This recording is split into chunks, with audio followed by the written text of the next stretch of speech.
At the core of any community is its values, the shared ideals about how people should act toward one another, the standards to which we hold ourselves, and those beliefs we find important. This has been one of the saddest weeks in the history of Penn State, and my heart goes out to those who have been victimized. I share your anger and sorrow. Although we cannot go back to business as usual, our university must move forward. Funding, both public and private, is a top priority of the Florida State University's new president, Eric Barron. An FSU and Tallahassee Police Department sexual assault investigation is now being criticized in the national spotlight. The New York Times released an article today blasting the handling of an alleged sexual assault involving FSU QB Jameis Winston. The report says the university knew about the allegations of sexual assault against Jameis Winston before it became public last November. But the university responded today and maintains that it did follow protocol. Florida State University's new president, Eric Barron. But the university responded today and maintains that it did follow protocol.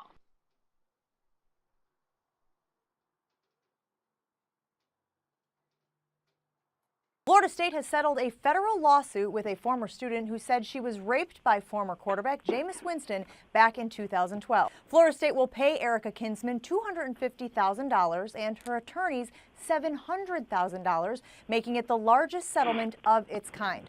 Lester Kinsman said that the university was deliberately indifferent to her reported sexual assault and that its response was clearly unreasonable. This is an institution that cares deeply, and we have an obligation to every victim to have them be a survivor. President Eric Barron says this comprehensive plan created by the Sexual Assault Task Force is a well-thought-out roadmap for Penn State. The first step is hiring a full-time Title IX coordinator to get the finances in place for a standalone office that will focus on nothing but sexual misconduct.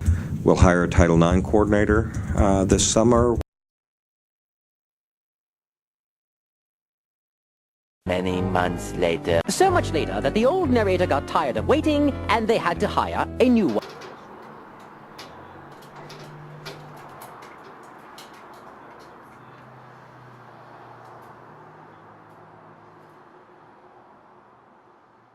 They are paying out nearly $1 million to resolve this case.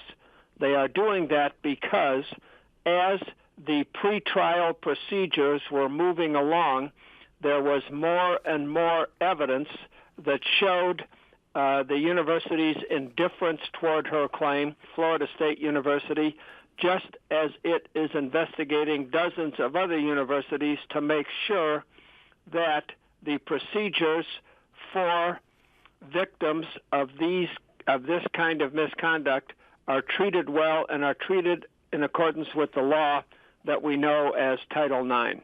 We're the only institution in the country where this is our responsibility to basically protect the victim and their identity, to help them be a survivor, to do it in a timely fashion, to investigate, to adjudicate, and to prevent.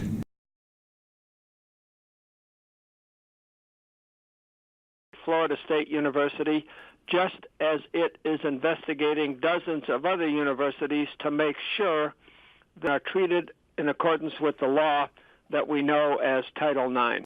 Finding a candidate with the right skill set and commitment to the land-grant mission was no easy task, and certainly one that could not be rushed. I commend the Search and Screen Committee and the Presidential Selection Council on their thorough, deliberate, and thoughtful approach to the process. Today, we celebrate the result of your hard work and due diligence. In Eric Barron, you have found a leader who will help realize the very best of this institution and will successfully lead Penn State into the future.